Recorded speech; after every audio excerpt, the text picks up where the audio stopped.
Thankfully, yesterday's recording session turned out to be a bit more salvageable than I thought it was going to be.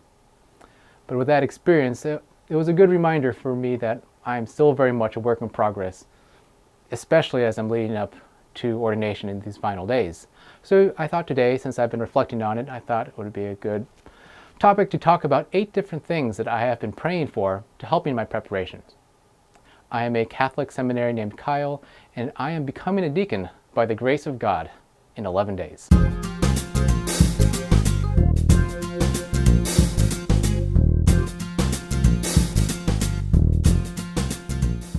As I mentioned before, I was on a week-long retreat at the end of Christmas break before coming back for the semester to really spiritually cement my preparation leading up to ordination. And one of the things that came out of that retreat was a list of 8 different graces that I decided I really should pray for. Number 1, courage. For me, I think one of the greatest challenges in accepting my role, my identity as a servant, as a minister, is just that very first step of encountering the other person. If you've been paying attention to Pope Francis, you probably heard a lot about the culture of encounter, that necessary first step, the first contact, in order to bring the gospel to people. As an introvert, there is a lot holding me back. So courage to make that risk, to accept that risk and trust that to God. Number 2, fortitude, or perseverance in other words. That's kind of the understanding that even with that first encounter, it may totally blow up in my face. If I try and I work in ministry or service, then maybe those efforts will not pan out. And it's just to not be let down. Number 3, faith. You'd figure that for a guy like me who's been in seminary formation for going on 5 years at this point, that faith would be an easy thing.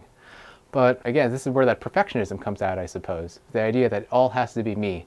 It has to be me in control.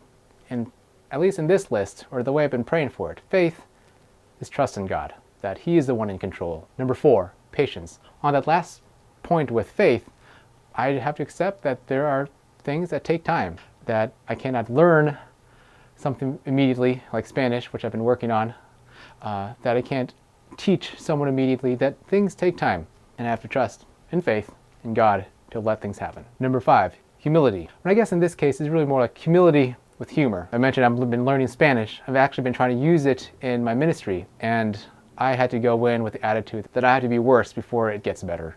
And I just have to laugh at myself and not take myself too seriously. Again, I guess another antidote for countering perfectionism. Number 6, charity. This kind of goes hand in hand with me with courage, that in addition to being confident enough and trusting enough in God that I can encounter this person, that I can risk myself, the flip side is that this desire to encounter this person is motivated by love. Number 7, seeing Christ in others. The place where I did my retreat also had a Benedictine monastery, and the Benedictines have a special emphasis in their spirituality of hospitality, especially hospitality of welcoming the guest as if that person was Jesus Christ Himself. And for me, this goes hand in hand with charity, with courage, all about encountering the other person, especially strangers and people who are different from me.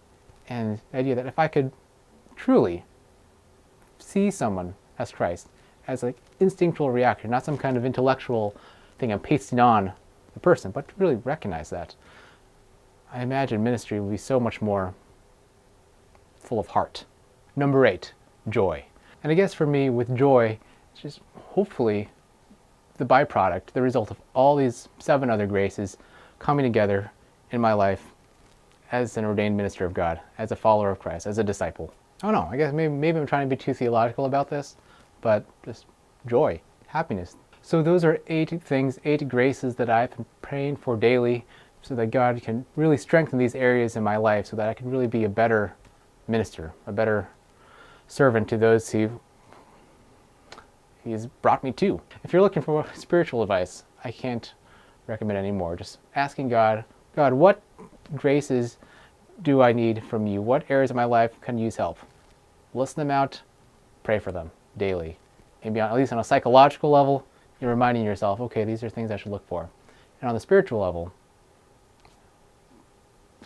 I'm certain these graces are real and that change is happening. I guess otherwise I wouldn't be preparing to be a deacon.